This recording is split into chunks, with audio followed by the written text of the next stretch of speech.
morning, good afternoon, good evening, and welcome back to our first full day of streaming for the 2020 GFA virtual convention. My name is Martha Masters, and I'm the president of the GFA.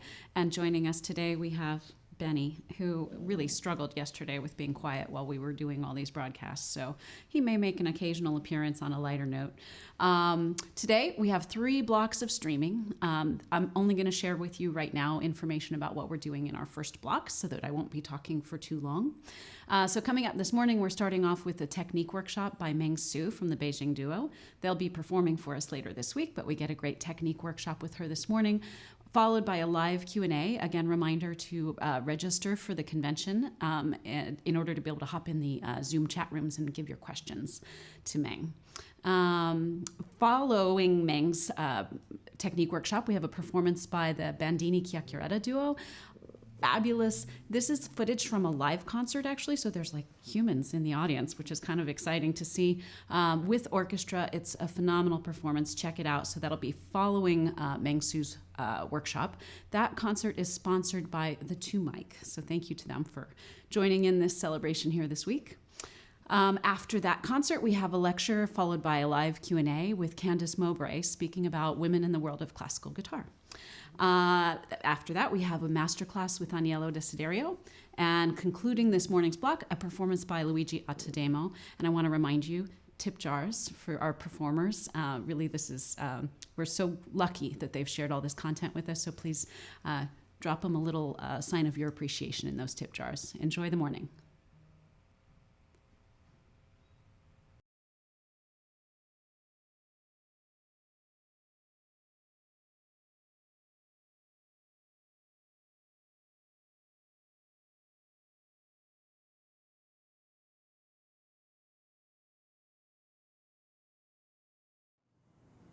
Hello, this is Meng Su, and welcome to today's technique workshop.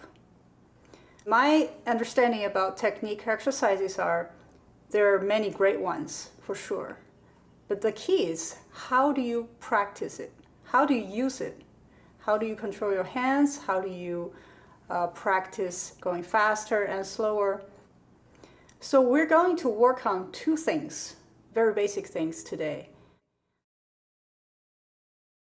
Now we're going to take this one very simple scale, chromatic scale, as an example that actually I'm practicing this every day. Let's cover the notes first.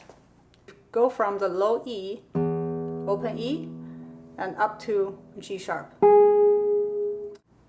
E,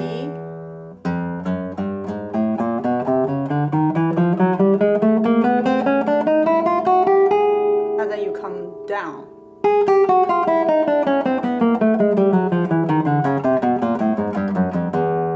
Okay, things to look at here.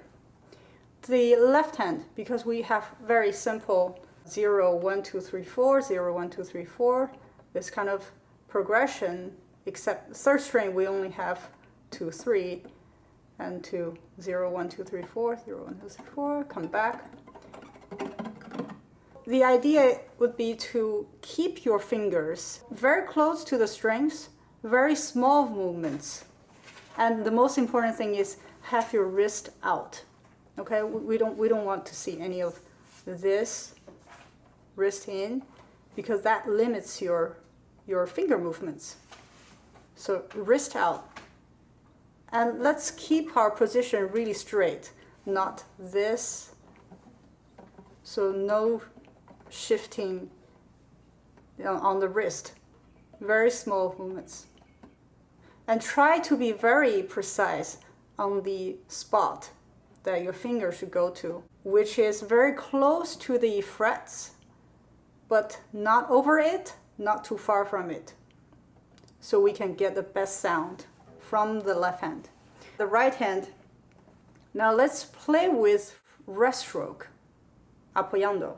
And we're playing with IM, alternation, no repeating fingers, alternations. And also we want the right hand wrist to come out, no flat wrist like this, out. Put it on the low 6th string and let's go. This is our best friend, a metronome. So let's put on a tempo, and if you could just play along with me. 120, 16th note, so one beat, one note. Just to make sure that we have the finger movements correct and all the accurate notes. 1, 2, ready, go.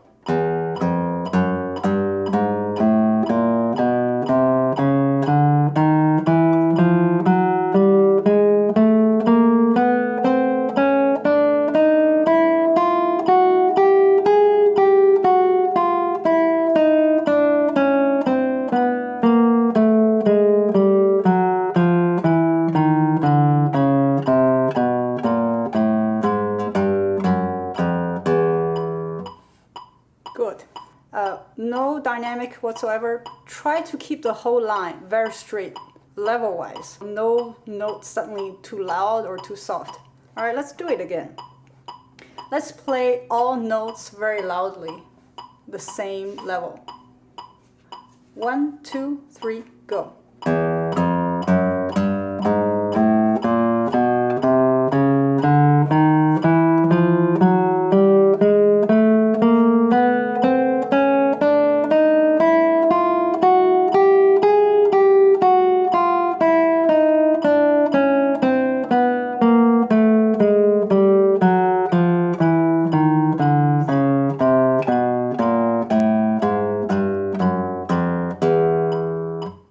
Nice. Let's speed up here. 150. Try to have all the right hand fingers very relaxed, natural position. Okay? 1, 2, ready, go.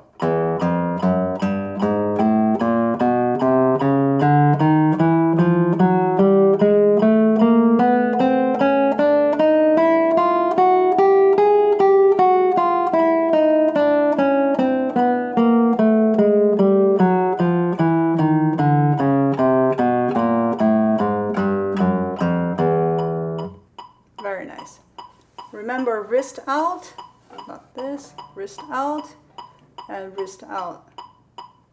Here we do one more time. 1, 2, 3, go.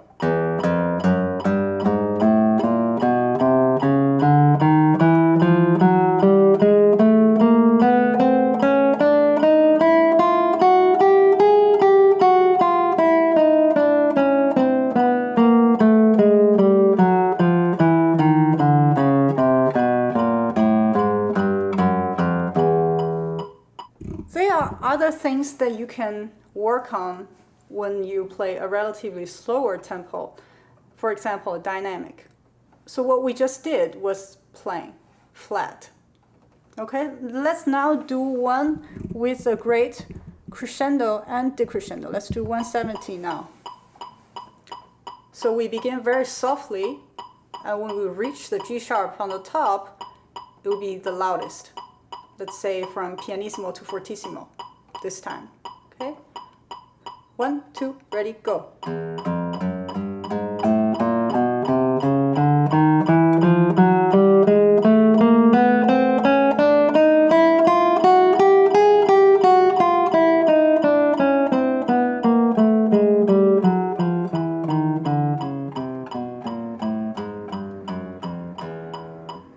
Very nice. Let's do one more time with just flat, all forte. 1, 2, ready, go.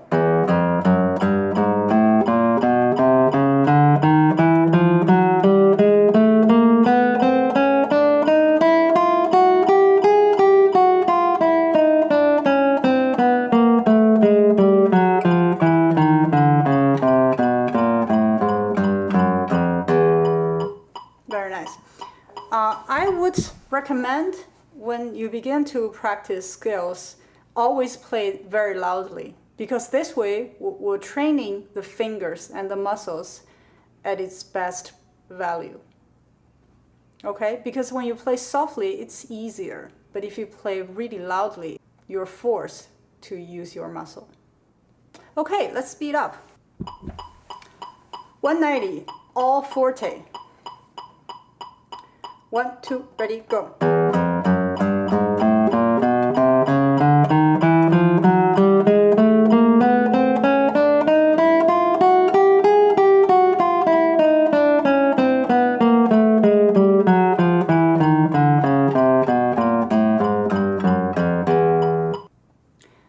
let's do one beat, two notes, 100. All forte. 1, 2, ready, play.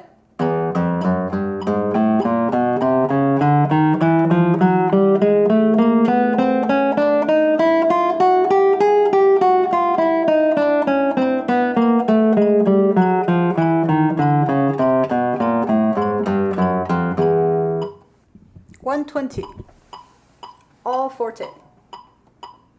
1, 2, ready, play.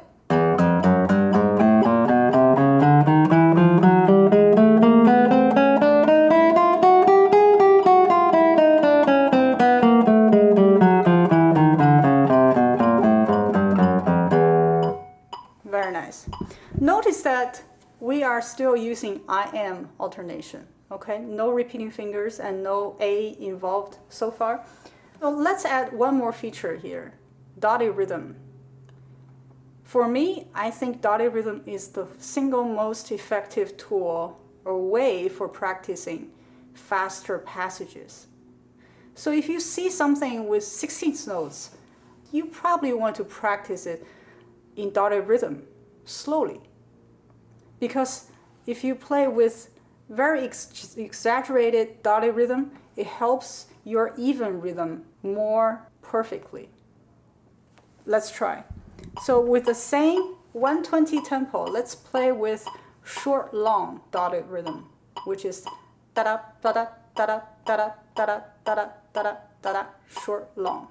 And actually, this will make it easier to comprehend first. Let's play double notes to get the short, long dotted rhythm correctly. 1, 2, ready, go.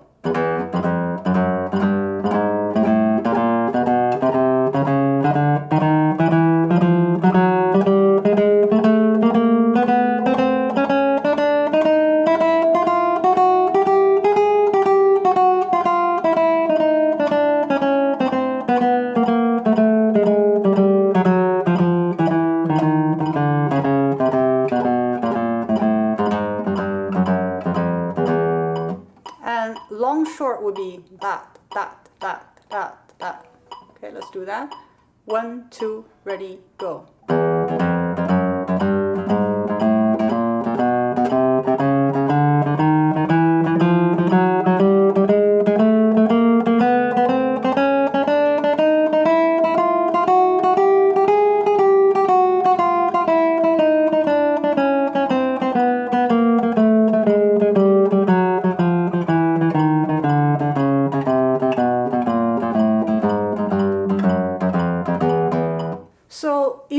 Our goal is to play the chromatic scale without a rhythm, which means no double notes. Just keep playing. Okay, let's try that. It probably needs a little coordination first, but I hope you get the idea. You can practice it later. 1, 2, ready, go.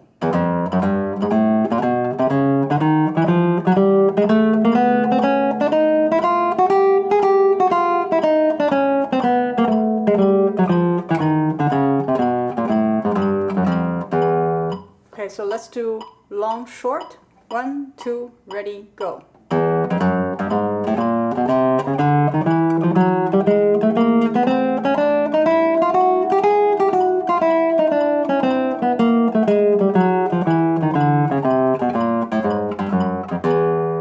Now let's do even and see if our even rhythm is better. 1, 2, ready, go.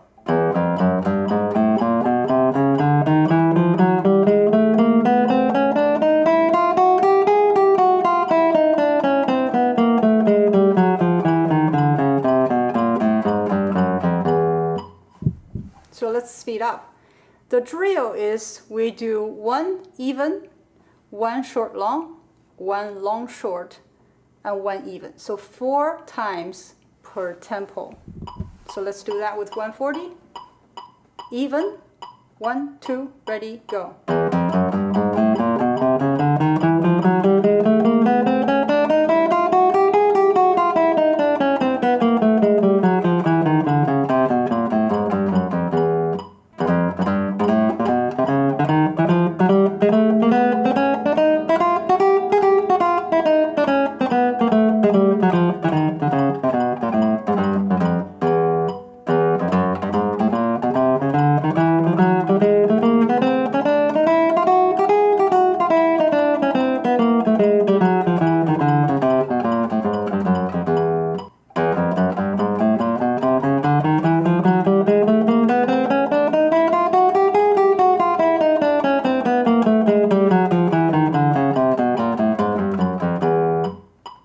Okay, that's one complete tempo. Last one, this is 160.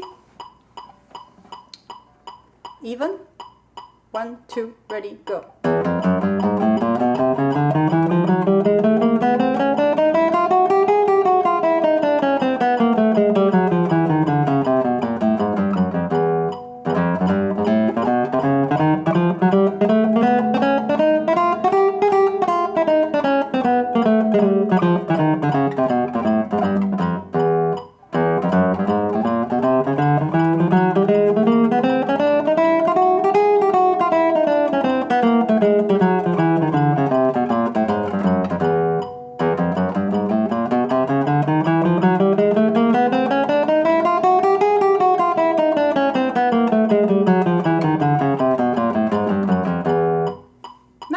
The good thing about this scale is that it really requires very minimum effort here in the left hand, so you can focus on the right hand to build up your speed while being very, very relaxed. There's one other way to practice this scale, which is 3 fingers. So I use I-M-A-M-I, this combination.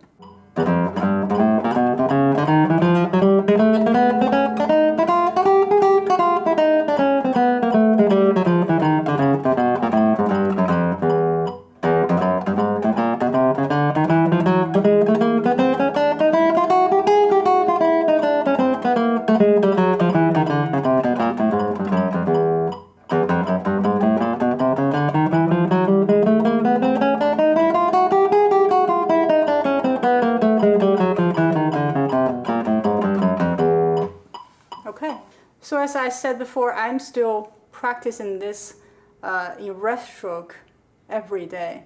So if I only had 30 minutes, because sometimes I'm on the tour, there's very limited time to practice, I would just focus on a couple of technique exercises. And to begin with, the scales and arpeggios, and sometimes tremolo, and that probably takes about 30 minutes.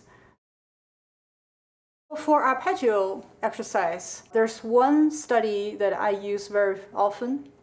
That is the Villalobos Etude number 1.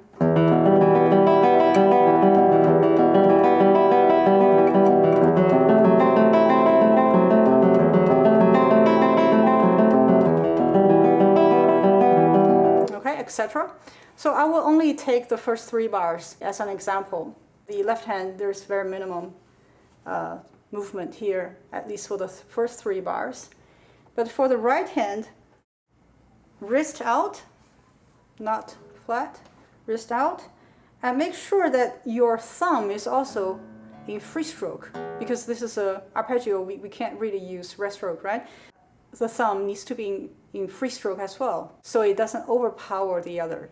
And for the trebles, for the IMAs, make sure that they are playing by themselves, not by a connected movement, which is like one movement. Make sure they're separated. Okay, let's take a tempo here. Just the first 3 bars. Okay. 1, 2, ready, go.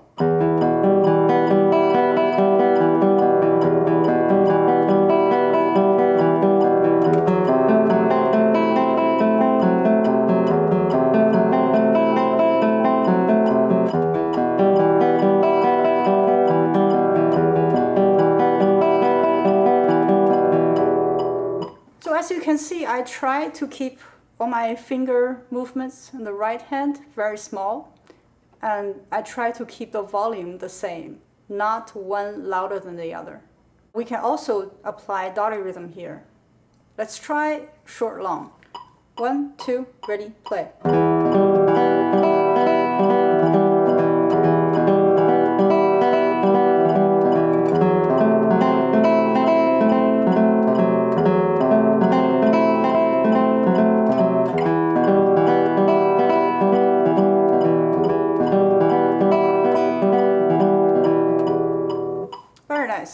Let's try long, short. 1, 2, ready, play.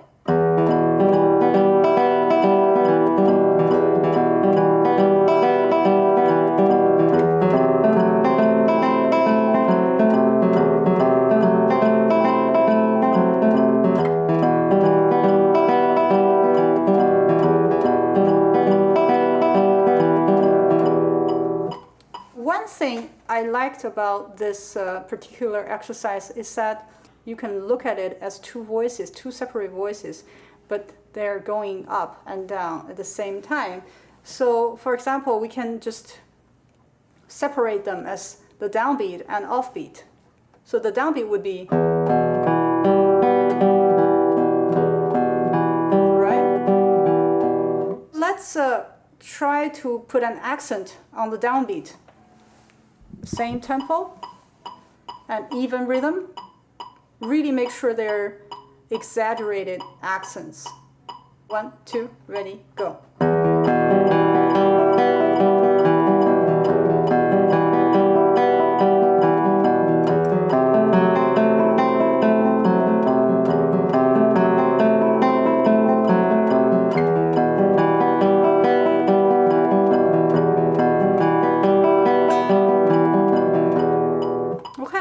Let's try with the offbeat.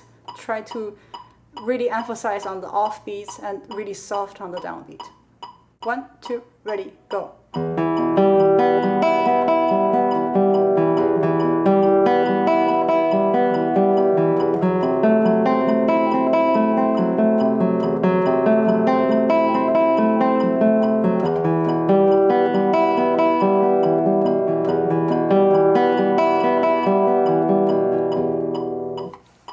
That's a good exercise for volume control, dynamic control, and this is just for exercise because in real playing we'll have real nice crescendo and decrescendo, but the two voices need to be very clear and precise.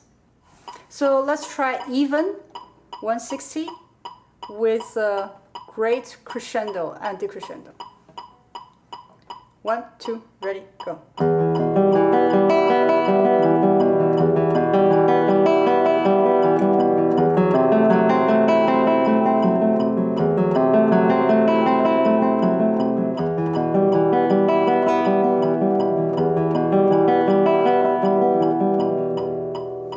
Let's try with dotted rhythm.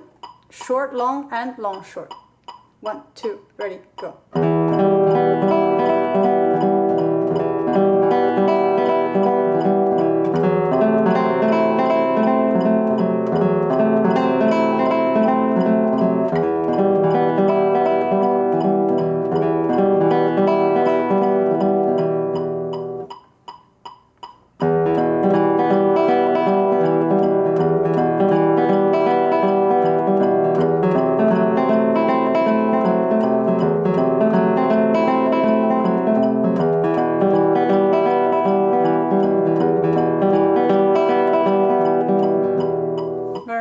As we keep working up the speed, you will find probably there's more tension in your right hand.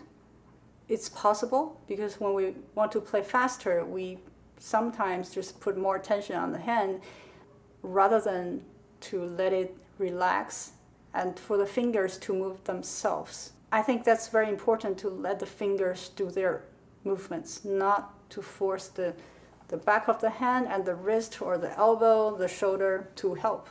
Well, I hope today's demonstration and technique workshop is helpful. And I just want to say that there's many good exercises available. The most important thing is how you practice it, how you use this exercise to benefit yourself. I think all exercises lead to the ultimate same destination, which is to have a total control of the hands, the fingers, that we can do freely, different tempos, different dynamics, different articulations, and to be still very relaxed in doing all the difficult stuff. And you need to be very strict on your own quality control. That is good rhythm, good clarity, good tone, good projection, good relaxation, etc. Trust me, by playing with metronome gradually, you can get to know your hands more and you can control your hands better. So that was today's technique workshop. I hope I was clear and that was useful.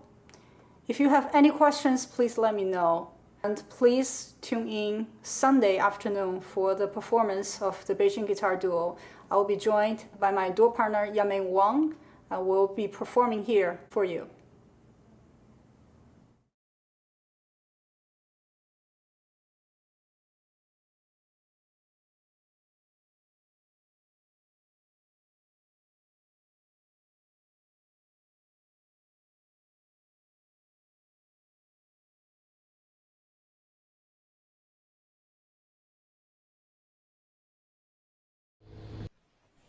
Hello, everyone. Welcome to the 2020 Guitar Foundation of America question and answer webinar series. For those of you that don't know me, I am Alex Commodore. I was the host for the 2016 GFA convention here in Denver at MSU Denver, where I am on the guitar faculty. This question and answer is a follow-up to the wonderful class just presented by Meng Su. Meng Su, welcome to the program. Thank you, Alex. It's so great to have you and talk to you already. I know this is going to be a fantastic session. Just want to further add that before we begin, I want to say that to those viewing, the most important thing is that you feel comfortable and prompted to ask any questions that you might have for Maestra Su or myself to relate to her in this amazing Q&A that I'm sure going to have. It's very brief. So if you can submit those questions now, it would be great. If you haven't already done so, you can register on the guitarfoundation.org website. So let's take a look at these questions here and see what we have going.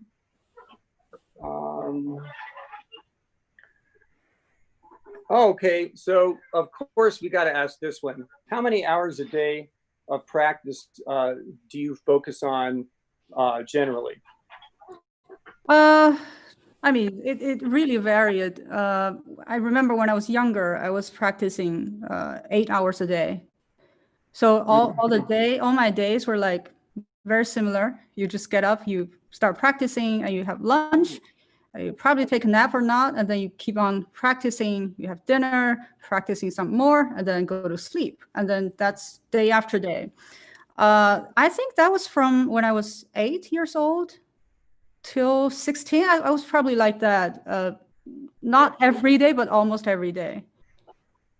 Yeah. Boy, that's so humbling. Such a humbling thing to hear someone dedicating 8 hours of practicing a day.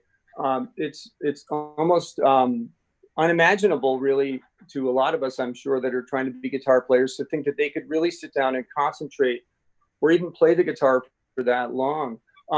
Were there physical discomforts involved in that? And what do you do to combat that issue of feeling comfortable physically sitting for that long? I think the position was very important, both the sitting position and your hand position when you play. I was very fortunate to have a good teacher that he told me, it's always, you should be relaxed and the hands, even though, as a kid, when you have some technique challenging pieces, you want to push up the speed, but that's to an extent. And he was very nice and very intelligent, really, to give me really precise ways to practice. So I would never go past a certain tempo that I couldn't handle, really. So he would leave me like homeworks of different tempos and different repetitions. And he would look at me, once a week or twice a week, and to adjust the tempo and, adjust everything. If there's tension, he would point it out. Right. So without that tension is really one of the ways that you develop that longevity, so to speak, where you can practice for such a long time. Yeah. I think as kids, it's easier to kind of develop your stamina. But for adults, it's probably, you get back, ache and, shoulder aches, those things. But really the important thing is we need to take breaks. I mean, I remember when I had problems with my back, it was when I just play like 2 hours without stopping. That's when you have injuries. I mean, that's very simple. I mean, right now I probably play 45 to 50 minutes for one session, and then I stand up and walk around and just to relax a little bit. Yeah. And so now when you're, give us an idea of a day of a performer. If you were going to have a performance in the evening, how long would you practice, and what would you focus on before the performance to get yourself ready? I really believe that one shouldn't practice that long or at all. I mean, during the performance day, during the concert day. I mean, I believe that everything is prepared, is ready to go by that day. So normally for me, the day prior to 2 days prior to the concert, I would probably practice the most and, just run through everything, probably once or twice and go to the details. But 1 day prior to concert, I would practice half the amount. And the day of the concert, I usually sleep through it. I mean, I sleep very much, and I probably sleep just past breakfast, and then I just get up and eat some late lunch, and go back to take a nap again. You have to save your energy for the night. Got it. So I probably sleep until like 4 or something, then get up and warm up, play my scales, arpeggios, the usual routine, and then take a shower and then go to the concert hall. So it's really reminiscent of almost a taper of, say, a marathon runner before a marathon, where they will taper their training before the event to save the energy that they know that they have when they need to harness it. Yeah, I really think we are athletes in some ways, but we are more like we have small muscle memories to train here, and also mental memory and mental state, peace of mind, and all that stuff. We also have the freedom of expressing feelings on top of that, which is really amazing, and that's why I think this is a fascinating really life as a musician. No doubt. That's a great answer. Let me see. I'm just looking here through some of these. Here's a great question. Someone that watched your workshop, you mentioned one must play forte so that the guitarist can really use the muscles. How do you balance that kind of effort and the need to play effortless?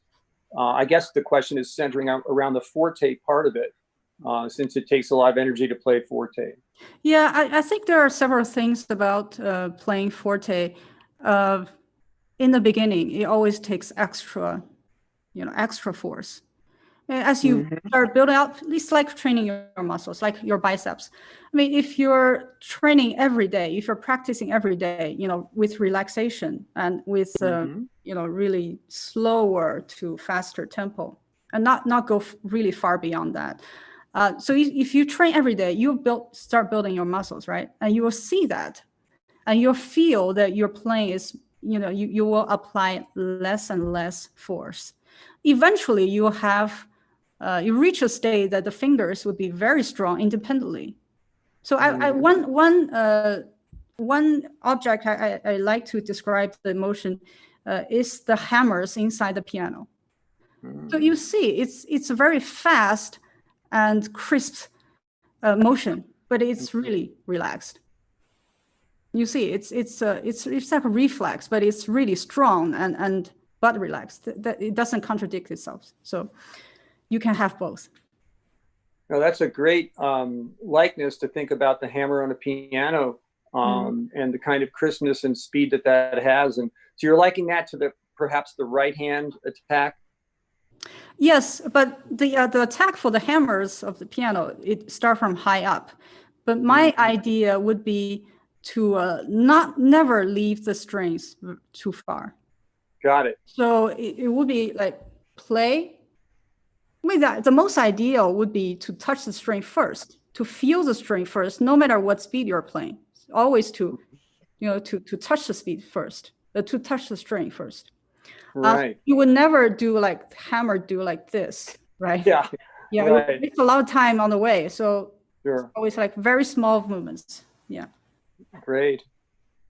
Here's a great one that everybody really is always asking about. How do you approach the performing aspect regarding mental preparation or even nerves? That's a great question. it's actually, as a younger guitarist, I never thought about that. Everything came to me like an instinct. It's like a child learning how to walk. You never figure out how exactly the body moved. Not until I would say when I came to the US for college, I started getting very interested in how the fingers move and how it affects the finger if you change your mind. And that is really fascinating to me. And now I think you have to really, everything comes from the mind. You can't go the opposite, let the fingers decide, and then let the fingers go and the mind is behind that. That's always the problem for me. I mean, or for a lot of performance I've seen, it's when your mind is behind your fingers, that's when the problem occurs. Yeah. The mind should always be ahead of the fingers, ahead of the music that you're playing, to tell the fingers to control them and to pay attention to the music. Mental nerves. I mean, I also believe that everything happens on stage is not by accident. It's there for a reason. It's mostly in your practice, you didn't take care of it, or you didn't notice that. So for me, I think what was the word? Visualization. It's very, very important for me. Because as for me, as a kid, I started learning and I listened to the music. It's very easy to memorize the music by ear. It's by the melody, and you start singing it, and then you get it. But it's you start the muscle memory first, right? Then I never really took care of my mental memory. Everything's just flowed because all those repetitions, all those time in preparing for it. Not until I think when I was 18 or something, I started noticing the gap between my mental memory and my muscle memory. So that's when I really started paying attention to visualization. Well, that's fascinating. I think learn them first, muscle memory comes first. Yeah, but later apply with visualization. Really figure out what you're playing. Different voices, fingerings on the left hand, right hand, all those things. So basically, leaving nothing to chance in the practice room will alleviate that nervous issue. Is that in a nutshell what you're trying to say? Perhaps. Yeah, take care everything in the practice room, and play as often as much possible to your friends and run through in front of camera. Whatever helps. Yeah. That's great. A couple of specific questions. I was looking at one here that was interesting about. In the workshop, you talked about the chromatic scale using IMAMI. And then it asked, could you go into detail in the order of each string? Is it just in that order without bothering the string crossings? I do my 3-finger scale in that order. IMAMI. So regardless of the never change. Right. So it doesn't matter if you're crossing up or down, you're going to stick to that. Fantastic. And another one specific, this is a hard one to encapsulate in a small answer. What is your practice routine specifically on your warm up? Firstly, I change a lot in regards to specific, excerpts or etudes to play, but the main stuff doesn't change. So I start with styrete first, just to warm up with the mind and the fingers. I don't like to go straight into my technique warm-ups. So I start with whatever, sight-reading for fun or something I'm learning. And then I start with my chromatic scale. And then I start with, I'm playing 2 Tariga technique exercises, the first 2. So basically still rest stroke but the different patterns. And then I switched to the free strokes arpeggio. So I have a pattern, 6 patterns. I've gone through this with the previous workshops in other societies. 6 patterns of arpeggio free stroke. And then I go to free stroke scales. And then I go to tremolo. And then I go to some fascinating passages. Right now, there are one from Britain's Nocturnal, the number 7, variation 7 or something. That's what I really fascinating about playing really fast but soft. Right. You need to control that very mysterious but very soft feeling. So yeah, that's basically it, and it normally takes me about 35 minutes to do that. Wow. Okay. Yeah, that's fascinating that you mentioned even before you start your amazing technical ability from doing technique, but to actually sight read, to get some of that initial joy right away when you start practicing. I think that would be a surprise to a lot of people, myself included. So that will be a fantastic thing to add to my own personal experience, to sight read a little bit first. Yeah, sight reading, it's really very essential skills for guitar, especially if you are interested in playing chamber music, because other players from other instrumentalists, they are great with sight reading because they have violins. But we have multiple lines. Have to take care of that. Well, another specific question: do you incorporate solfege in your mental practice? Oh yeah, I was trained with solfege, so I can sing all the melodies in solfege. Wow! And do you do fixed do or movable do? Fixed do. Fixed do. Okay. Yeah, we had a specific question about that. I thought that was one of my personal favorites, is to know that. Just looking through these to make sure I haven't. Here's a tough one to answer in a short time. What are the key?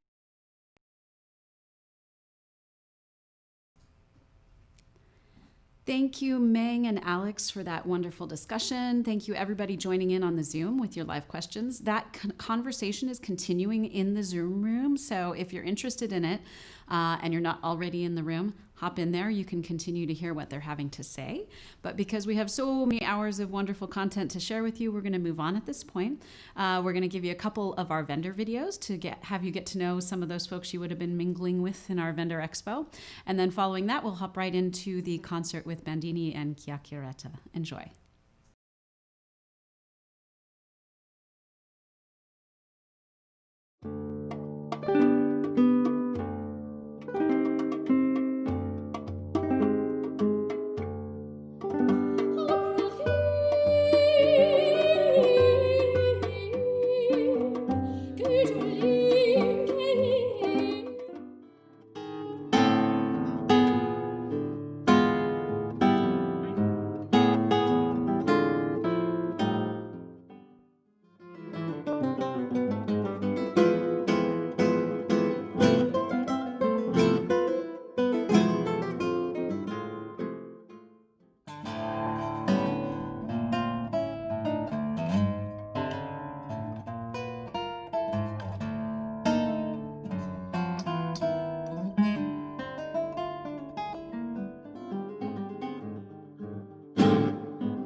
Join me in celebrating the decades-long partnership between the GFA and Savarez.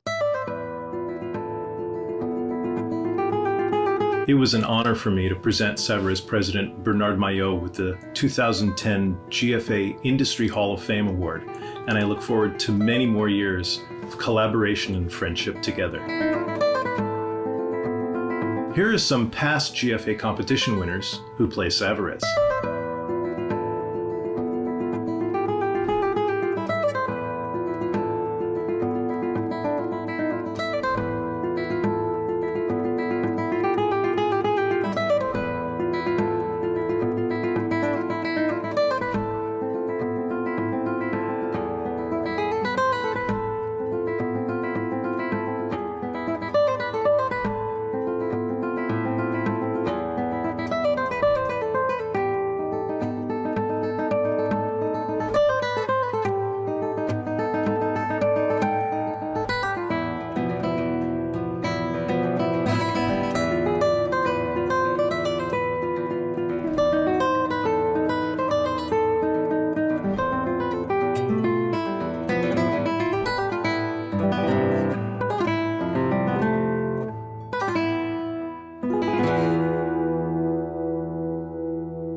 everybody, I'm Adam Del Monte, and today I'm very excited to share my personal experience and my passion for the 2-Mic Pro. This is the mic. It's tucked in very discreetly over the fingerboard, and there's 2 mics inside the guitar that pick up the sound. And in the back here is the transmitter. Right now it's on mute, so when you walk on stage, you don't have to fuss around with any kind of cables, and you just walk on stage very discreetly, and when you're ready to go, you just press on, and then the light goes to green, like so, and you're ready to go. So that's a tremendously practical feature. So many times the guitar is just so low in volume and has no presence whatsoever, and people have just gotten used to the fact that you just don't hear the guitar. No more with this setup. This setup really puts us now on an even playing field, and we can play with the big boys on the big fields and be heard. So check out the 2-mic and this entire setup. I think it's going to be a game changer.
Hi everybody, I'm Adam Del Monte, and today I'm very excited to share my personal experience and my passion for the 2-mic Pro. This is the mic. It's tucked in very discreetly over the fingerboard, and there's 2 mics inside the guitar that pick up the sound. And in the back here is the transmitter. Right now it's on mute, so when you walk on stage, you don't have to fuss around with any kind of cables, and you just walk on stage very discreetly, and when you're ready to go, you just press on, and then the light goes to green, like so, and you're ready to go. So that's a tremendously practical feature. So many times the guitar is just so low in volume and has no presence whatsoever, and people have just gotten used to the fact that you just don't hear the guitar. No more with this setup. This setup really puts us now on an even playing field, and we can play with the big boys on the big fields and be heard. So check out the 2-mic and this entire setup. I think it's going to be a game changer.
Hi, my name is Candice Mowbray, and I am a guitarist, a college instructor, and a guest lecturer.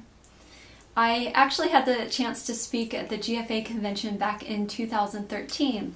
That was right after I graduated with my doctoral degree from Shenandoah University and had written my thesis about Ida Presti as a solo performer and composer of works for solo guitar. I actually started collecting materials about women in guitar history back in the early 2000s and had the opportunity to give my first lecture on the topic in 2006 at the Bethlehem Guitar Festival. I continued to collect materials, scores, recordings, biographies, and do the research as time allows. And I'm appreciative of every invitation to give a speech, because it gives me yet another chance to dive into the literature and the music and learn something new. Today's lecture presents the work of just 7 women in the entire history of the classical guitar. There are many more. And even with limiting the discussion to just 7 women, we're only going to take a glimpse at their accomplishments and careers. If we were meeting face to face, I would normally share lots of recordings and videos, but due to time and possibly copyright, I've opted to make a YouTube playlist to supplement today's lecture. And the link to that can be found on my website at www.candicemowbray.com. There will also be links there to more resources, because I'm going to share a lot of information today and you may not have time to take notes, and I want you to have the ability to follow up and explore these women's careers and lives after the end of the presentation. I have, however, asked a few friends who actively promote music by women guitarists to record excerpts that I could embed in my video lecture today. I really appreciate their time and their work in doing that, and also wanted to say how much I appreciate the community that we all share. With the presentation, I've done my best to cite sources, and it's proven to be a big project, turning a face-to-face lecture into a 45-minute video lecture. You will hear some variances in the audio, and I apologize for that. Again, this presentation is meant to be an appreciative introduction to just a few of the great women guitarists in history. I've chosen to focus on those guitarists who also composed, because that gives us yet another opportunity to share their legacies by playing their music. Throughout the lecture, I will present resources such as suggested listening and suggested readings, and those are not definitive. There are many more recordings and publications, but I've tried to present at least a few to get you started. Hopefully this lecture will be a launching point for you to explore, listen, and perform music by these great women. Please, I hope you will be inspired to include them in your curriculum and your own teaching, and keep their legacies in the conversation along with all of the other great guitarists in history. Thanks so much. We will begin in early 17th century Italy, the era of the Medici family, Florentine Camerata, and the birth of opera. From your music history studies, you may recall Jacopo Peri and Giulio Caccini as the individuals first credited with writing opera. This was just prior to Monteverdi's Orfeo, which is generally named the first great opera. Giulio Caccini's daughter, Francesca Caccini, was born in Florence in 1587 and lived until sometime after 1641. Her mother and sister were also musicians. Francesca Caccini played lute, theorbo, guitar, harp, and harpsichord, and was a virtuosic singer who gave chamber performances throughout Europe. She was employed by the Medici court from 1607 until 1627, and then later again from 1633 until 1641. She eventually became the highest paid musician of the Florentine court. Her work included teaching, performing, and composing. She was apparently prolific. According to an essay by Suzanne Cusick, Caccini's output included about 300 titles by 1614. Only a small amount of her work has survived. This includes a book of 36 songs and duets published in 1618, which had a dedication to Cardinal Medici, the score for her opera, The Liberation of Ruggiero, and there are several individual songs that have survived in anthologies. Caccini is the first woman known to have written an opera, and The Guardian stated that her opera was the first Italian opera to be performed outside of Italy when it was staged in Warsaw in 1628. A modern edition of her 1618 book has been published. It was edited by Ronald James Alexander and Richard Savino. Included are 17 secular melodies with figured bass accompaniment, text translations, essays, and recommendations on performance practice. Richard Savino has also recorded Caccini's music with his ensemble El Mundo on an album titled What Artemisia Heard. I've included performances by Savino and other ensembles on a YouTube playlist that accompanies this lecture. Guitarist and researcher Mariette Stevenson has arranged and published several of Caccini's songs for solo guitar. Here's Mariette Stevenson performing her arrangement of a work by Francesca Caccini.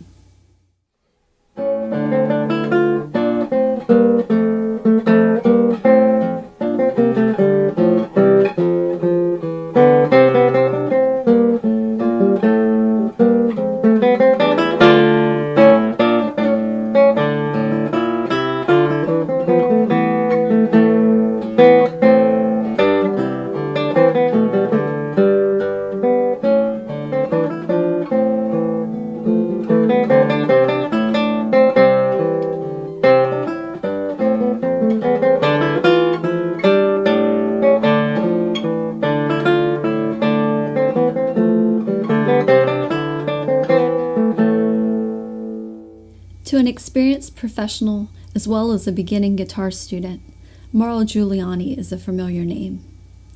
Mauro Giuliani's fourth child, Amelia, became a virtuosic concert artist and composer. Amelia's biographical details can be difficult to ascertain. Even her actual birthplace and exact date of birth are somewhat in question. Through concert reviews, some perspective on her career as a guitarist can be gained.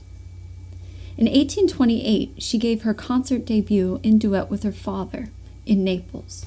A review of the performance stated, "The guitar pieces executed by him and by one of his daughters named Amelia pleased so much that he and this young lady, for whom we have great hopes, were repeatedly applauded and ultimately given a curtain call by the public."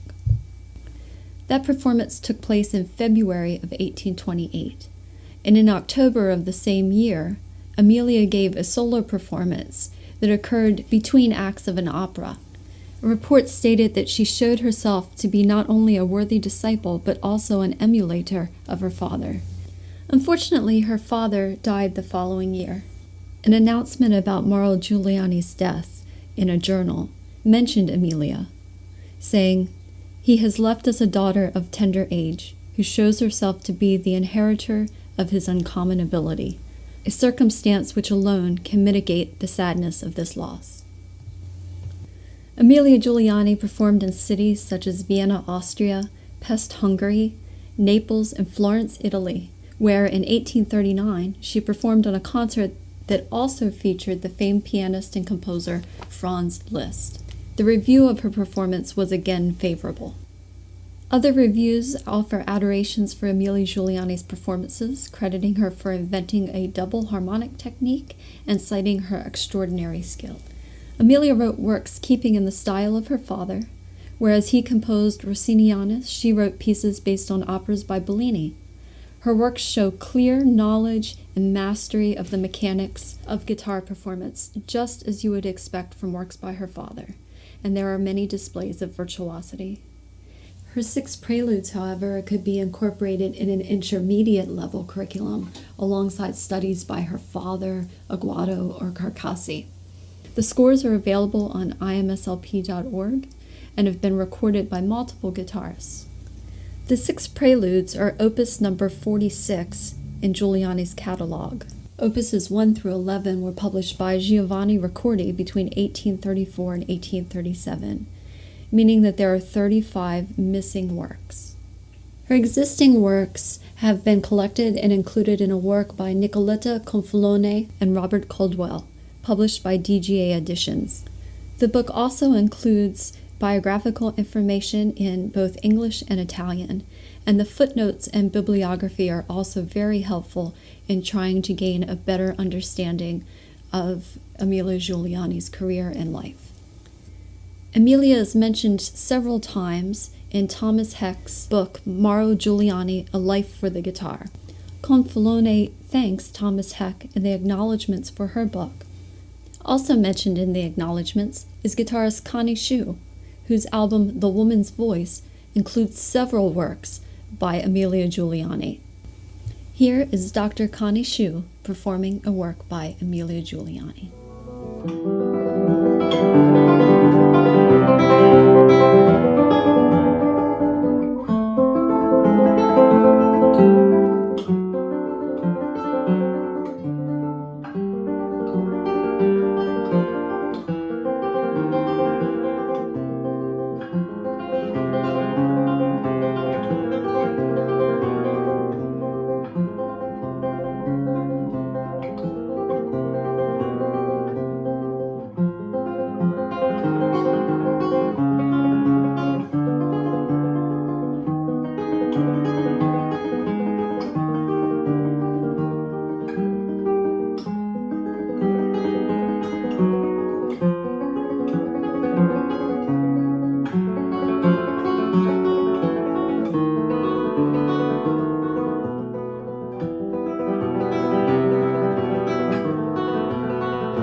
Madame Sidney Pratten was born Katharina Josepha Pelzer in Germany.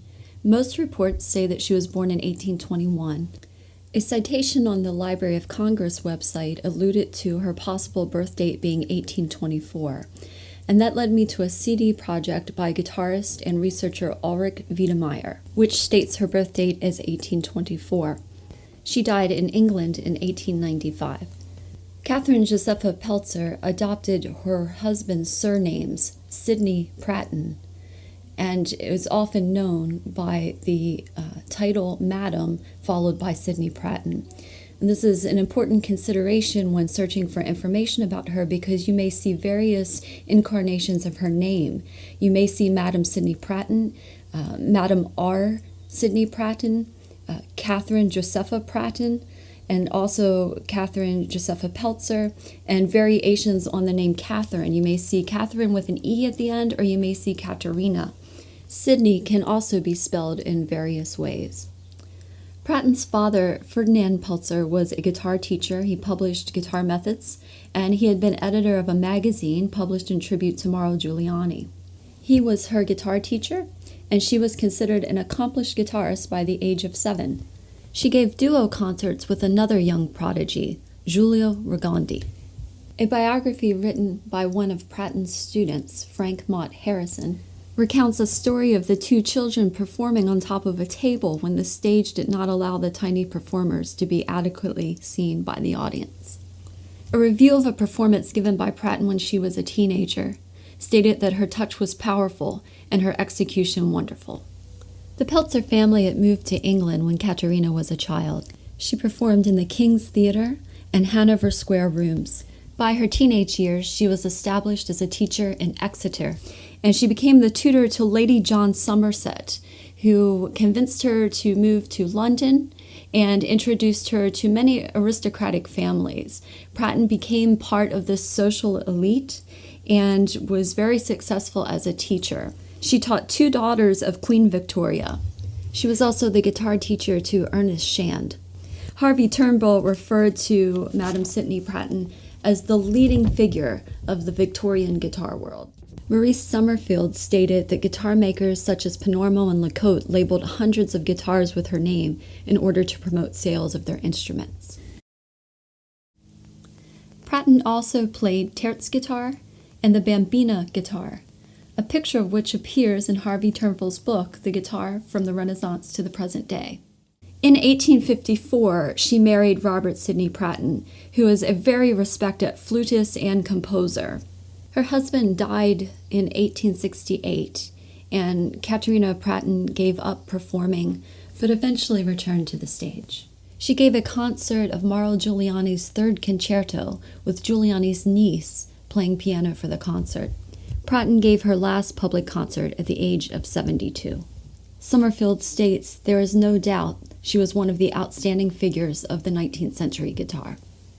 Pratten's publications include a guitar tutor for the serious study of classical guitar, as well as pedagogical materials directed more towards the amateur player. She wrote many compositions, one source stating that she wrote up to 200 works. There are many character pieces.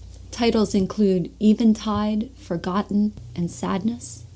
These pieces combine the clear understanding of guitar technique and gestures, along with sentimentality. They could be incorporated into a pedagogical plan to show the ways that dynamics and articulations pair with harmonic tension and release to make expressive gestures. Pratten also composed concert works, including this setting of the Carnival of Venice, performed by Heikki Mathiesen.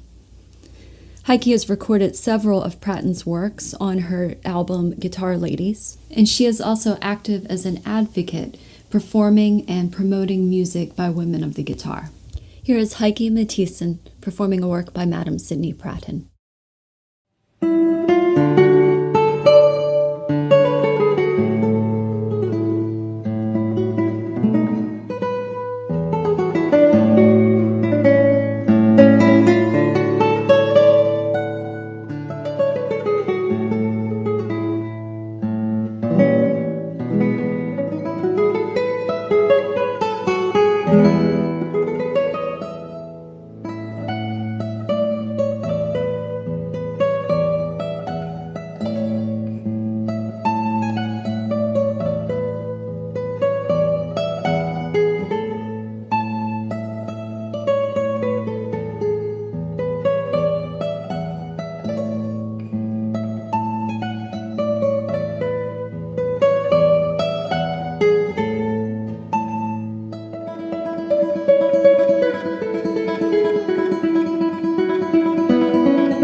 Vada Oldcott Bickford was born in Ohio in 1885 and moved as a child to New Mexico and then Los Angeles.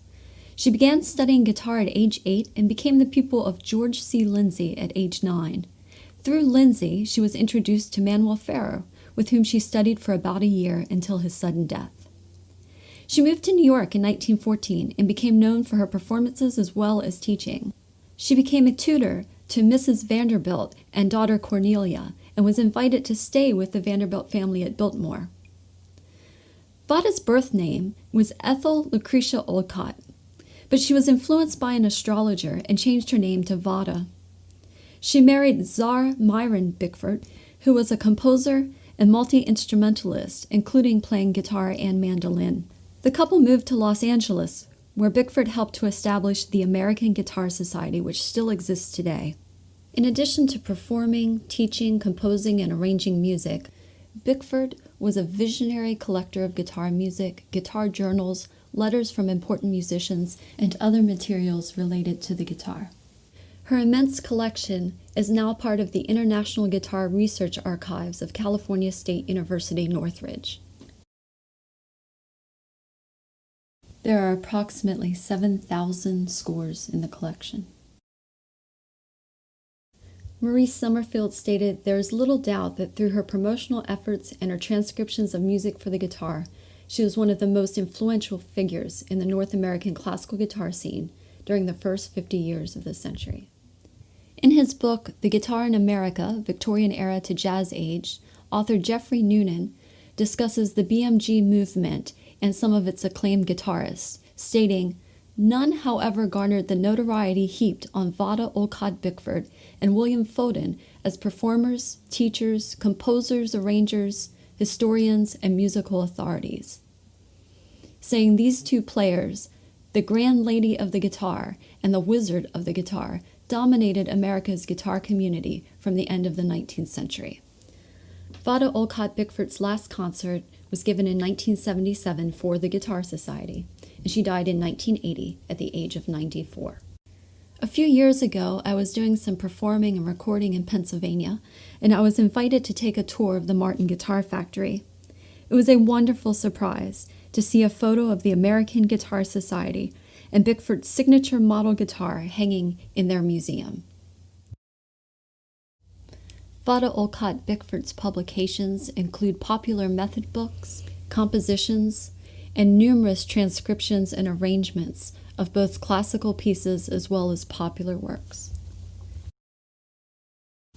Here is guitarist, composer, and educator Valerie Hartzell performing Vada Olcott Bickford's arrangement of La Golandrina, which she dedicated to her teacher, George Lindsay.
Ida Presti was born in 1924 near Paris, and she died unfortunately at the age of just 42 in 1967 while she was on tour in the United States. She was a virtuoso guitarist whose work as a soloist and duo partner exemplified the highest levels of classical guitar performance. She possessed unusual physical attributes, including an impressive left-hand stretch and unique right-hand positioning. As evidenced in her recordings and remembered by those who heard her perform, Presti's incredible virtuosity worked in the service of her interpretive imagination and expression. Virtuosity propelled the artistic endeavor rather than supplanting it. Confirmed by observation and commentary from her colleagues, the most overwhelming aspect of Presti's performance was her energy and the vitality with which she played. Recordings of Presti performing in duet with her husband, Alexander Lagoya, are plentiful and worthwhile acquisitions for all music enthusiasts. The released solo recordings by Presti are more limited in quantity, but offer views of Presti as a child prodigy and a mature performer. Presti's father was inspired by hearing Segovia's Paris debut in 1924, just prior to Ida's birth. He declared his daughter's fate, that she would be a great virtuoso of the guitar.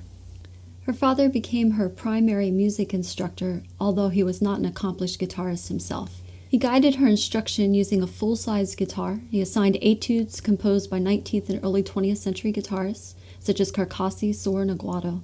Concert attendance was also part of Presti's early music education, as were recordings. She learned many works from Segovia's repertoire.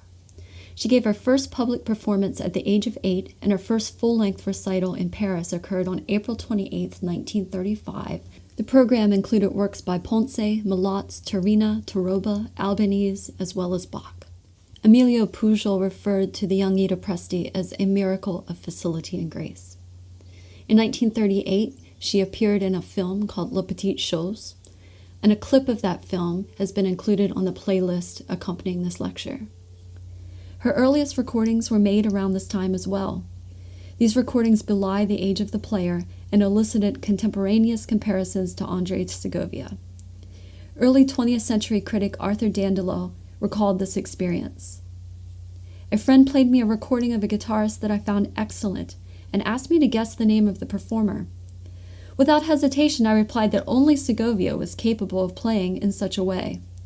Absolutely not, he told me. This is a little 13-year-old girl, Ida Presti, who has attained such perfection. When I first began my studies about Ida Presti, there weren't the same types of internet resources that are available now, and I mail-ordered a used copy of this imported CD, Ida Presti and Louise Walker, the Grand Dames of the Guitar. The recordings of Ida Presti on this album are from when she was 13 years old. Those recordings are now readily accessible through YouTube, and I've included Presti's performance of the first movement of Taroba Sonatina in the playlist accompanying the lecture. It is a great experience to listen to Presti's recording alongside a recording by Segovia from just a decade before, keeping in mind that Presti was only 13 or 14 years old at the time. Presti and Segovia met when she was a child, and Segovia recounted that meeting, his words published as a memorial to Ida Presti in Guitar Review magazine from 1969.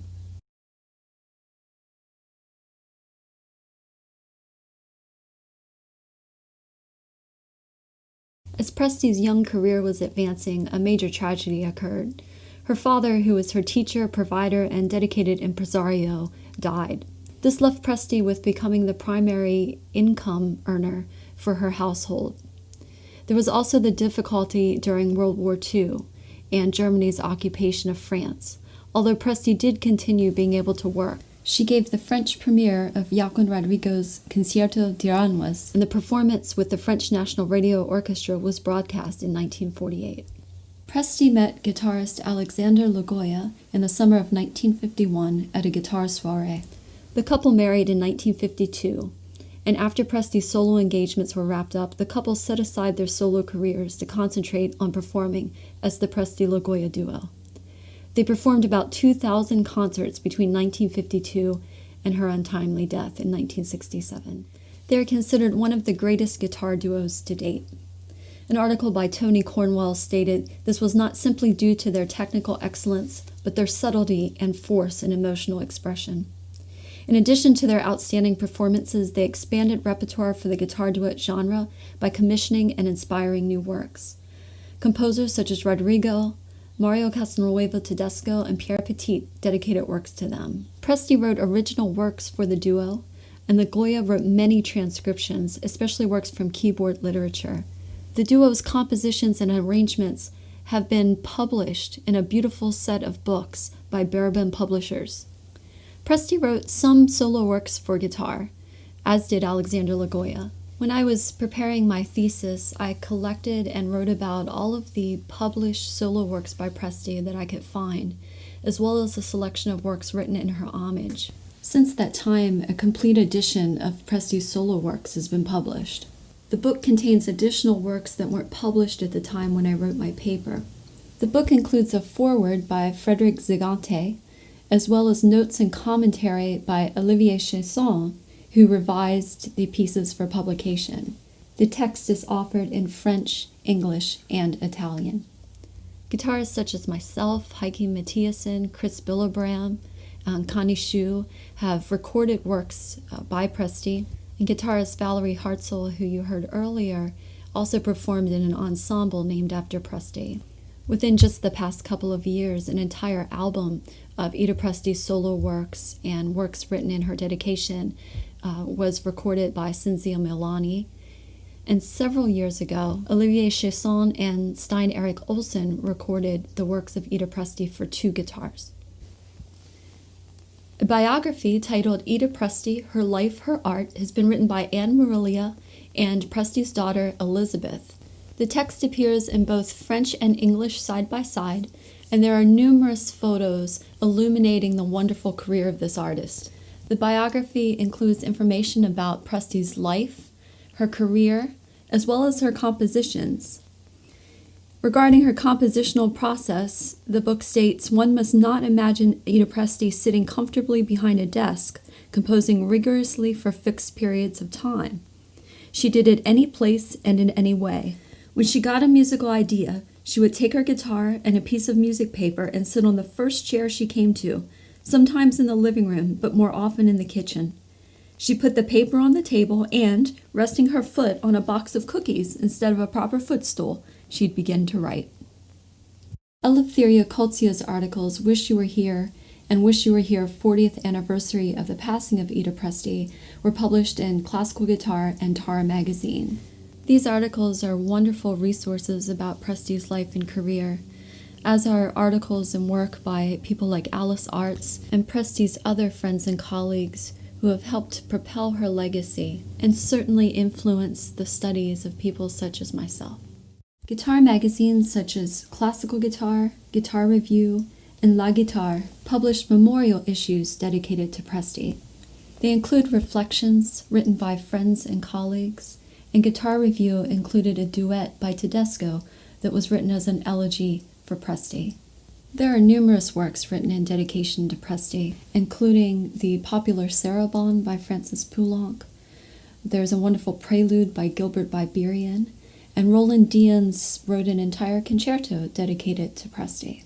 As information about Presti and her music is being more widely disseminated, her legacy is coming to the forefront, and she is being remembered more frequently in those discussions of the great guitarists in classical guitar history.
Maria Luisa Aniello was born near Buenos Aires in 1907 and died in Spain in 1996.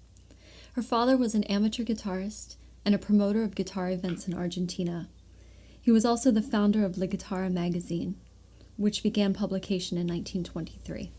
A story is told of Maria sneaking into a room when her father was receiving guitar lessons from Domingo Prat, and she was afraid that she would get in trouble, but instead her father bought a small guitar for her. She became Prat's pupil and eventually studied with Miguel Llobet as well as Josefina Robledo. Her first performance was for a guitar gathering when she was just 9 years old, but her formal debut was in 1918 at La Argentina, a hall in Buenos Aires where great guitarists had performed.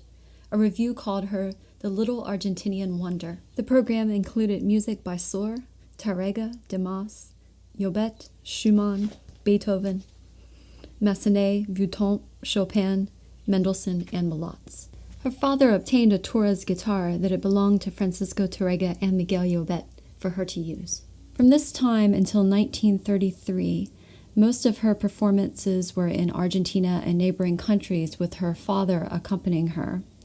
But her father died in 1933, and her mother apparently didn't want Aniello traveling for concerts. So Aniello spent the next 17 years teaching in and near Buenos Aires privately and became a professor at the National Conservatory. Her mother died in 1950, and Aniello resumed traveling for concerts. In fact, she embarked on international tours that in some respects never seemed to end. In 1951, she toured in Brazil. Between 1952 and 1954, she gave concerts in England, Austria, Italy, France, Brazil, Argentina. She gave her first concerts in Japan in 1954. 1955 brought concerts in Uruguay. In 1956, she was returning to Europe and also performed in Russia. In 1956, she gave the first performance in Argentina of Rodrigo's Concerto de Aranjuez. Her concert travels would also take her to the Philippines, Costa Rica, Mexico, Switzerland, and other places throughout the world. In 1987, she moved to Cuba, and then years later moved to Spain. She had been a guest as well as an honoree of many guitar and music festivals and earned innumerable accolades. Aniello taught many guitarists who became superb players and had wonderful careers, some of whom have continued to propel Aniello's legacy, including Christina Cid, Maria Esther Guzman, Maria Isabel Sewers, and many others. Her legacy is shared through ensembles such as the Aniello Guitar Duo and the Maria Luisa Aniello Guitar Trio, which includes guitarist Clara Campis, who has recorded many of Aniello's works. In addition to performing works by composers such as Sor, Tárrega, Llobet, or Barrios, and performing concerti, Maria Luisa Aniello also performed her own original compositions. Her works require advanced skills for performing, and many show the influence and desire to express music based in South American folk music or dances. She also arranged classical and Romantic era works by non-guitar composers such as Tchaikovsky and Grieg. I highly recommend exploring Aniello's catalog of compositions. There are beautiful pieces, exciting and vibrant dances, evocative works, a lot of great things that would be wonderful to hear in concert programming. Christina Cid's article, Maria Luisa Aniello, includes a list of Aniello's compositions with annotations regarding volumes in which individual pieces can be found, as well as publishers for several of the works. Aniello made many recordings, and I've included some of her recordings and live video performances in the accompanying YouTube playlist. There's also a documentary available online, a biography by Aldo Rodriguez called Maria Luisa, Una Vida a Contramano, has been published in Cuba, and a WorldCat search shows it to be held in several libraries in the United States. An in-depth article written by Christina Cid that also includes many photos and a long list of Aniello's compositions has been published on guitaristweb.com. Prior to being able to access so much information online or search WorldCat and various library holdings through digital means, a lot of the information that I knew about Maria Luisa Aniello actually came from the liner notes that were written by Jack Silver for CDs on the Do Re Mi record label, which put out early recordings of Aniello, as well as Aniello performing in duet with Miguel Llobet. I've often been grateful to Jack Silver for collecting and sharing those recordings, as well as the liner notes.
Louise Walker was born in Vienna, Austria in 1910. She began her guitar studies at age 8 after her father purchased a guitar. Her teachers included Dr. Joseph Zuth, who was a noted musicologist.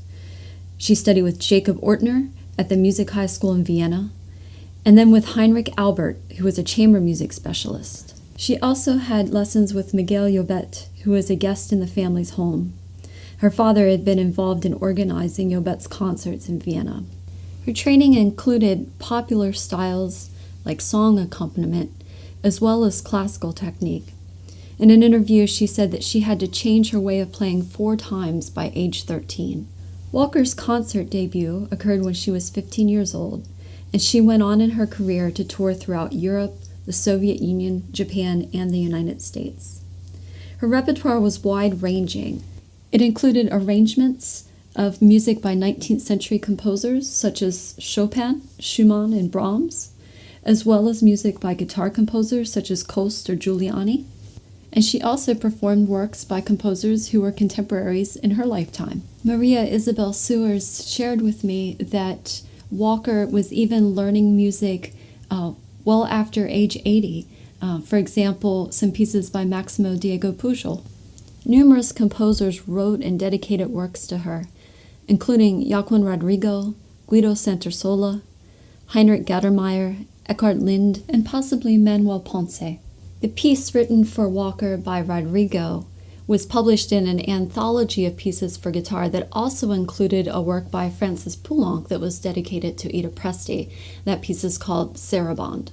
In 1956, Walker was a juror for the International Musical Interpretation Competition in Geneva. As listed in A New Look at Segovia, His Life, His Music, Volume 1 by Gerard Garneau, the jury announced in May for that competition included Louise Walker, José Diaz-Piazzu, Julian Bream, Hans Haug, Hermann Lieb, Andres Segovia, and Alexander Tonsman. Walker dedicated a great part of her career to teaching, and she became a professor at the Music High School in Vienna, and in 1987 she was awarded the Golden Honor for Service to the Republic of Austria.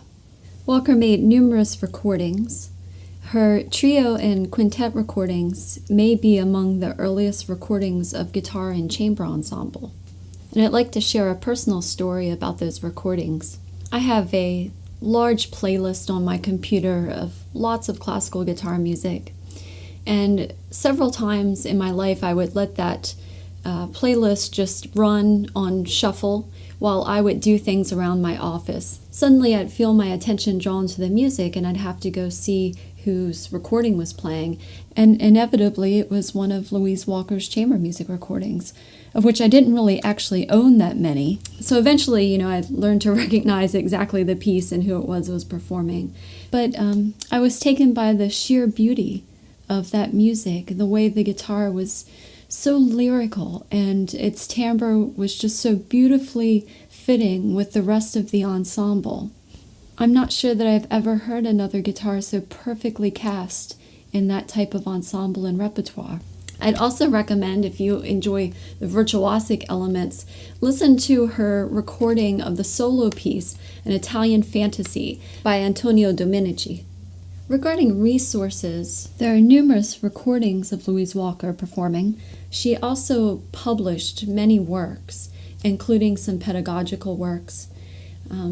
It might be a special note to those of you who are teachers that she wrote several fairly easy pieces that have a lot of character and might be of interest to your more beginning students. Through the years, I've had more difficulty in finding biographical or specific career information about Louise Walker. For a long time, what I knew about her came from liner notes and an interview that appeared in the November 1998 issue of Classical Guitar magazine, in which she was interviewed by Maria Isabel Sewers.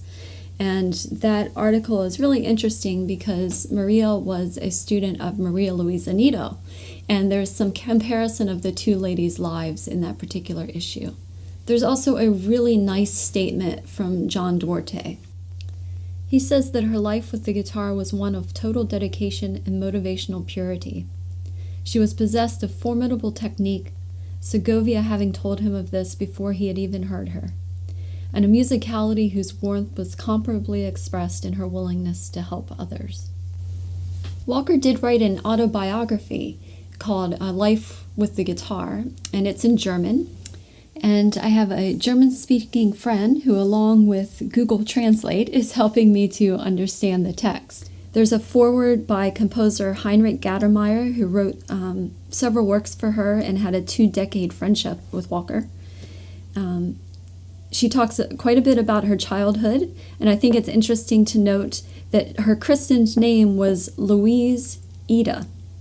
She tells of being a little girl and playing a piece by Meritz for her gnome in the garden, and she was given the nickname Little Songbird. She gives stories about her various travels for concerts in Japan and the United States, and an interesting story about being in Russia with her mother and getting lost from their chaperone, being unable to speak the language, and being on a ship that took off early without their chaperone being on board. She talks about the instruments she owned and caring for instruments. She gives practice advice both on technical aspects of playing as well as emotional things and offering encouragement. She talks about meeting Emilio Pujol, about meeting Héctor Villalobos and wanting to ask him to write a piece for her. She talks about having to arrange and synchronize some lute works for a 1969 movie. The movie was called A Walk with Love in Death. She also gives some reflections on how the guitar world had changed over the course of her lifetime.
Hi everyone, I'm Tracy Smith, and I'd like to welcome you to the live Q&A session with Dr. Candice Mowbray.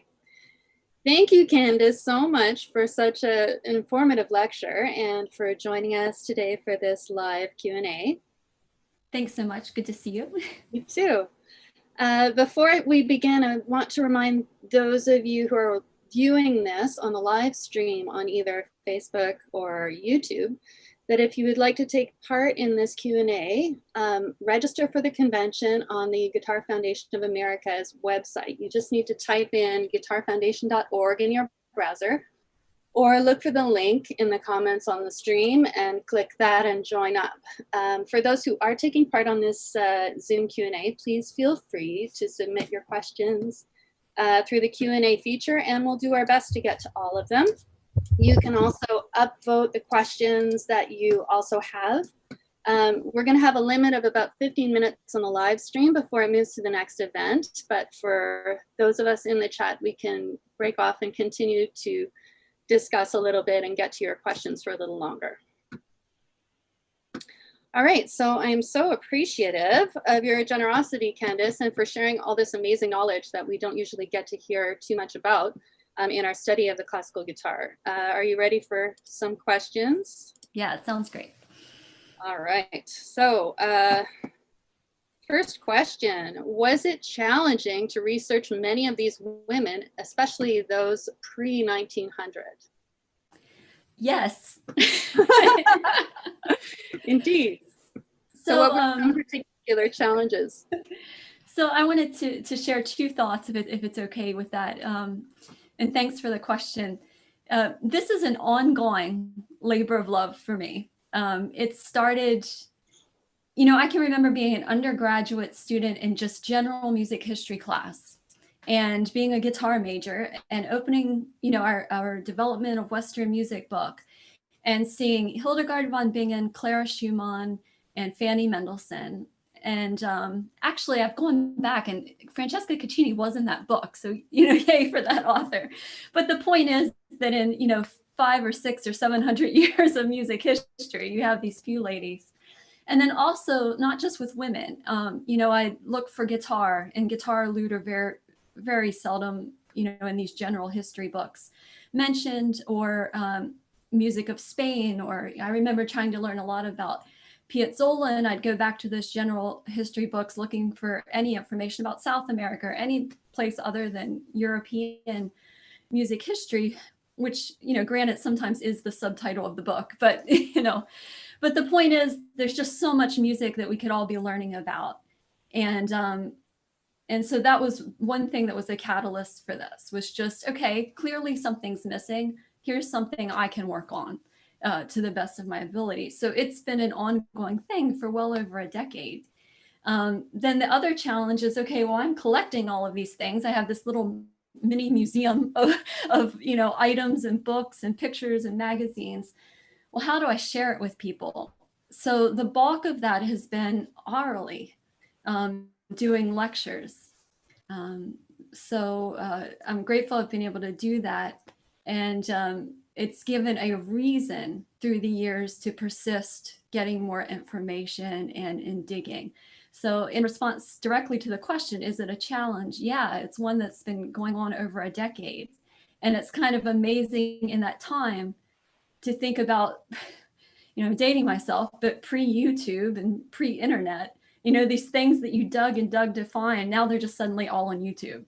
It's kind of glorious, you know, but it's also kind of like, wow, I spent, you know, a long time finding that.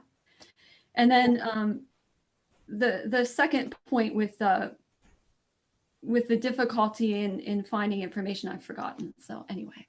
Oh, they were just asking about pre-1900 being more of a challenge even than the post. Well, no, it's equally difficult. With pre-1900, and that's why a lot of this ended up focusing on compositions, was that you would find people who were studying music by women composers. And through that, I would grab onto anyone who played guitar or lute. And so you would actually find written biographical entries. You would find scores and some actual published papers. I'm not saying it was easy by any stretch, but at least there would be some concrete sources. Then with some of the more contemporary or more recent women, you know, it was guitar journals and CD liner notes and really scrounging for information until finally, I mean, there were some biographies published in the course of my study. And that actually was my second point. I apologize for the little slip in thought. But I'll have supplemental write-ups. I'm trying to find ways of sharing this information outside of lectures. And so I've been writing up summaries of, what you heard, as well as my resources in this lengthy blog post on my website. So one of the things that I wanted to mention about that, today I was typing up a list of compositions by Louise Walker and works dedicated to her. And if you look at the website, it just looks like this tidy little list. But months of work went into acquiring that list. I mean, it starts with a WorldCat search. And then it's, okay, well, finding out this publisher published something by Walker. Let me go to that publisher's website or this distributor's website, and let me go through their entire catalog, looking at every known associate of Louise Walker, seeing if any piece happens to list that it was dedicated to her. Like just manually, needle in a haystack kind of research. Or just looking through, and sometimes it won't be in the language, but let's say somebody like Gattermeyer, if I can find who published his works and they have thumbnail images of the scores, well, then I'm going through looking at the thumbnail images of the scores, just seeing if in tiny print or on the title page it says to Louise Walker. So, well, you may not love the beginning of this next question. Then somebody asked, your research is very important. Do you have any plans for expanding it? Sounds like it's a lot of work, but a labor of love. I had really planned on just continuing to be a collector and giving lectures and teaching, and but I would love to develop it into either a college course. I don't have enough information yet for a full semester's course, but maybe a team teaching course, with other instrumentalists, maybe a good 3 or 4 weeks of a course. That sounds so interesting. This process of writing things up and really trying to make it look nice, as opposed to just my files of notes over here, made me think that at some point, maybe it could become a small book. So I don't know yet, but I appreciate the encouragement and yeah. Second part of the question, are you aware of Argentinian guitarist Monina Távora, who has taught world famous Abreu brothers, as well as the Assad brothers duo in Brazil? So actually, no, but as I was studying Maria Luisa Aniello, I started finding all of these other names and these pictures of entire guitar orchestras of women, all female, especially in Argentina. And that is actually the next branch of a study to now go on.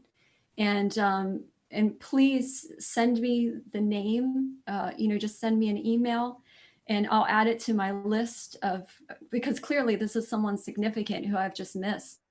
I'm collecting those names.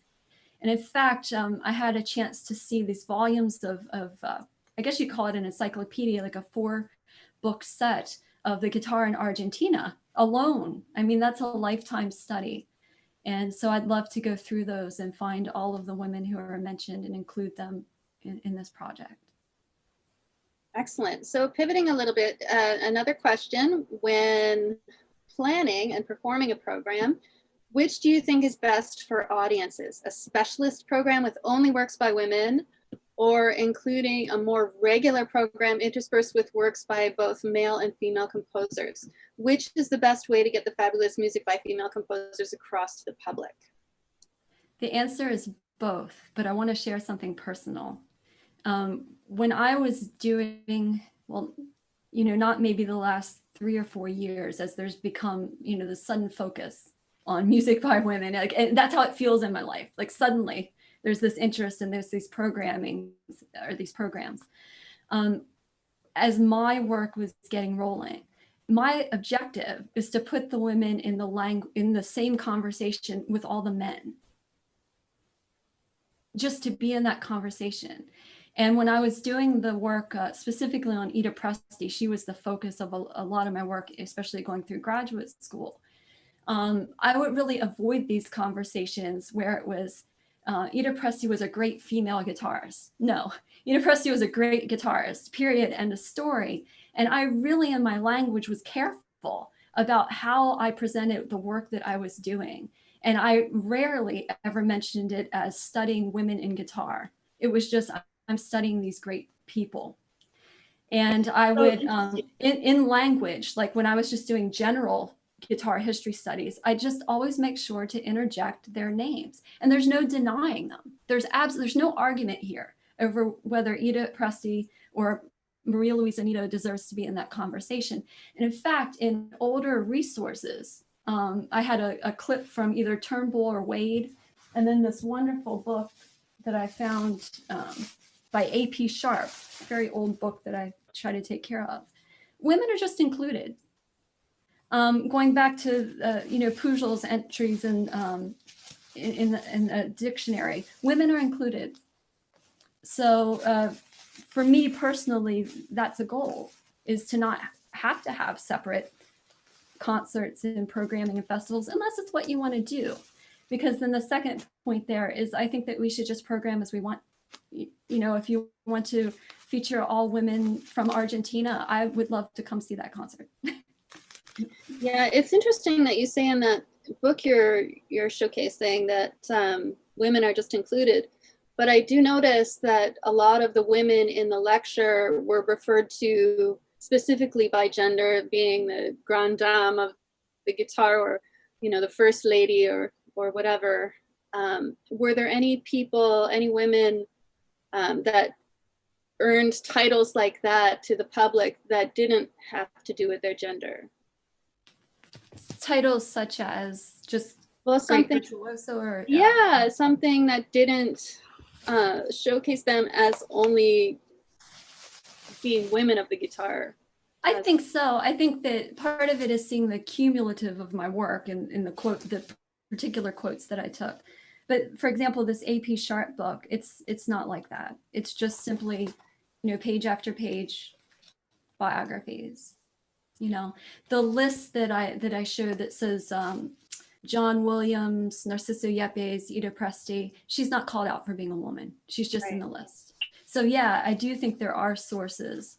But sometimes I think what happens is when, okay, there are these lists, but society-wise or community-wise, we're not hearing about them. Well, then we have to pull them out and highlight and say, well, what about these folks? So yeah, it's tricky, isn't it? Mm-hmm. Next question, where can we find scores for guitar? Is there a specific website?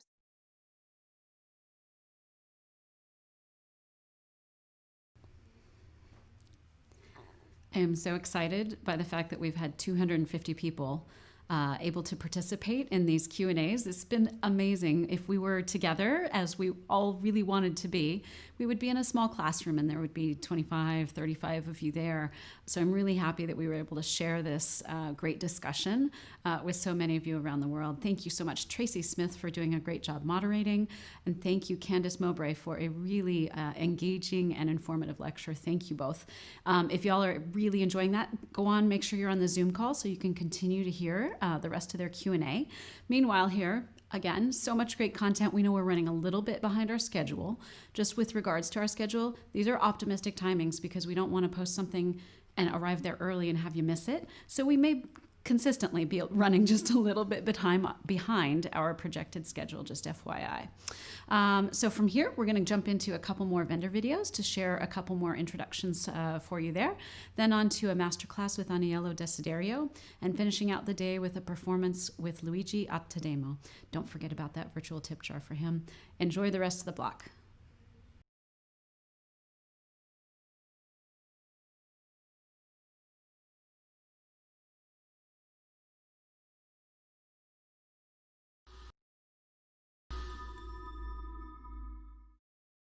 Hi, I'm Gary Ryan, a guitarist and composer based in the UK, and I teach at the Royal College of Music in London.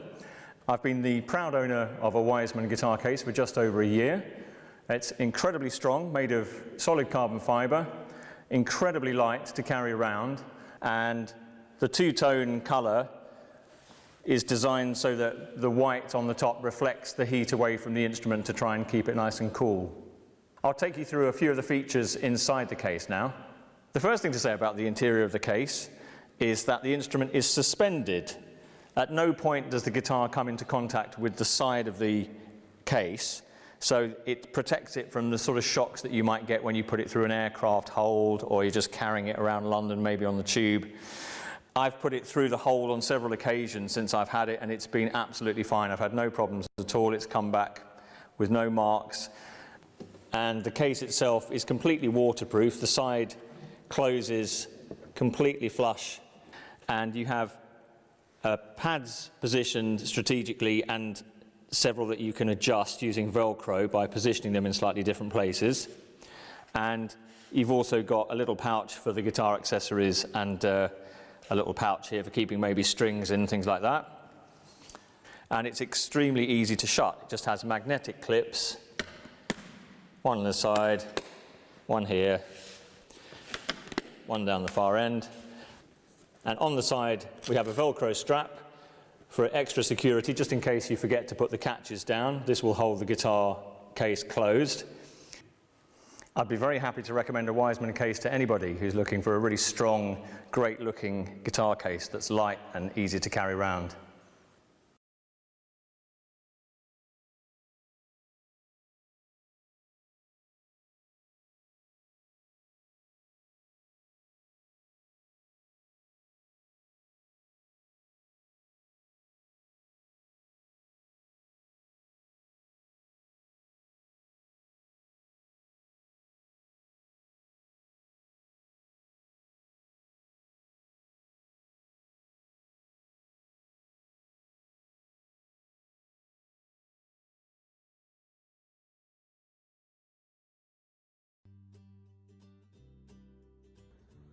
Hello, I'm Howard Wiseman. Welcome to our 2020 GFA booth.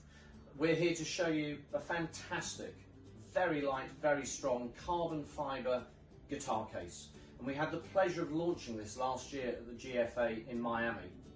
The case is a joint venture between the previous owner of the Accord cases in Croatia, a friend of mine called Robert Schenk, and ourselves, Wiseman Cases here in London. We've got a fantastic offer for you as GFA members, 33% off as an introduction and a help for purchasing one of these lovely cases at this point. Why should you buy one of these cases? Why should you take advantage of this fantastic offer? Well, keep listening and we'll explain exactly why.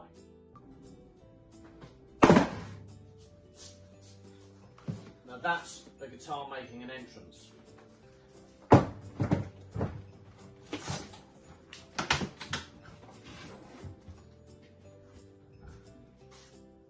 Just as it should be.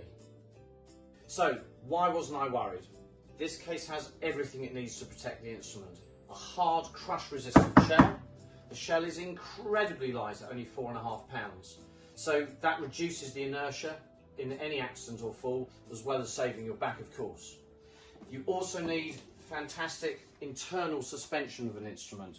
This has padding above supporting the instrument and below supporting the instrument, all adjustable to any size guitar that you may have.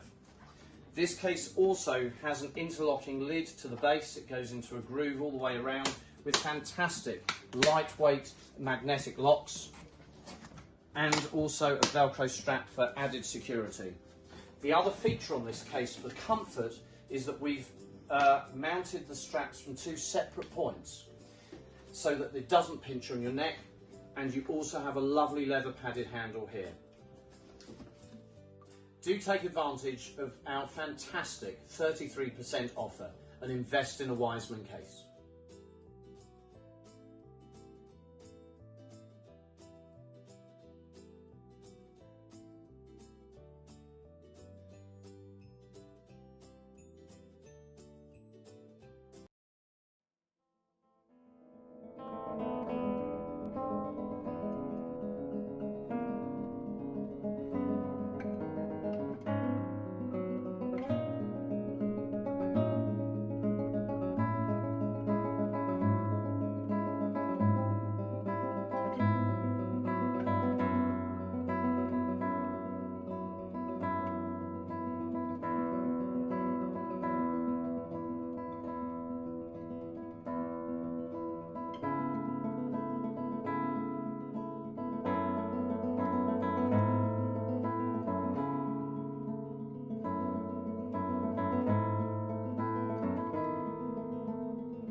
Bravo, Mattei.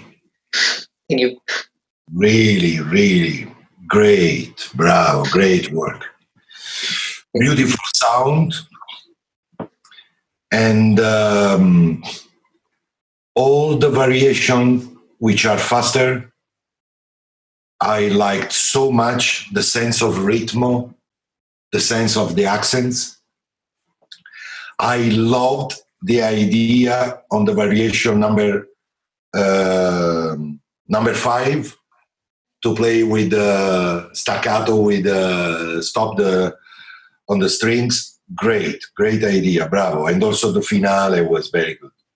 Okay, Mattei, I tell you my personal idea about this kind of music. Mm-hmm. You know, I love Carlo. I played, for example, Koyumbaba and the Jimi Hendrix variation, and this one.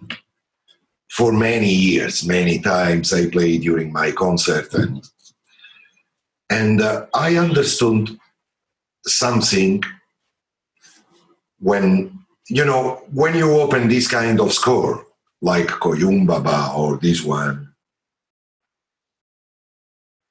If you see the score, the feeling is that, it's nice, the melody, blah, but it's nothing really special, no? But the beauty of this music is in the sense that gives to me, to you, and to anyone which want to play this kind of music, the possibility to open your fantasy, your breathing, your feelings as much as you want. So whenever we try to really to put into this kind of music everything we feel from inside, then there is really a great meaning why we should continue to play this music. But whenever we try to do only what is written into the score concerning the tempo, the dynamics, then the result at the end, it's always a little bit not enough. The result is not a great result. That's my personal opinion. So, concerning your playing on the theme and on the slow variations, I loved your breathing, but what I missed a little bit, Mattei, is that I didn't see your right hands moving enough, and especially when there are the repetition. We should try to use always, but almost always, but then especially 100% on this kind of music, the colors. Colors are so important. You know, in general, I'm sure that you will agree with me that music is a language. And imagine if I ask you something like, I don't know, Mattei, would you like to drink something? And you don't answer me. I will never repeat again the same phrase with the same words, with the same voice. I will never repeat, Mattei, would you like to drink some? No, maybe I say, come on, are you thirsty? Let's drink something. So the meaning is the same, but I change voice, I change some words inside. And Mattei, on this music, whenever there are repetition, if we go there in the same way, it's not your fault, but it's the fault of the music. Starts to be a little bit tiring, no? I mean, beautiful atmosphere, idea, but then the result is the same. So, Mattei, the main things I can tell you is use the possibility of the instrument. Even sometimes this kind of sound which really is close to that kind of music, even if you want to do.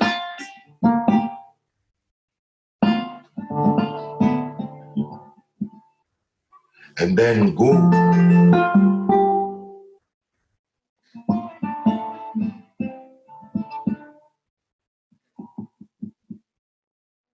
So, your playing the first time was absolutely perfect. Really, bravo. And you got a lot of space, a lot of breathing. You was waiting.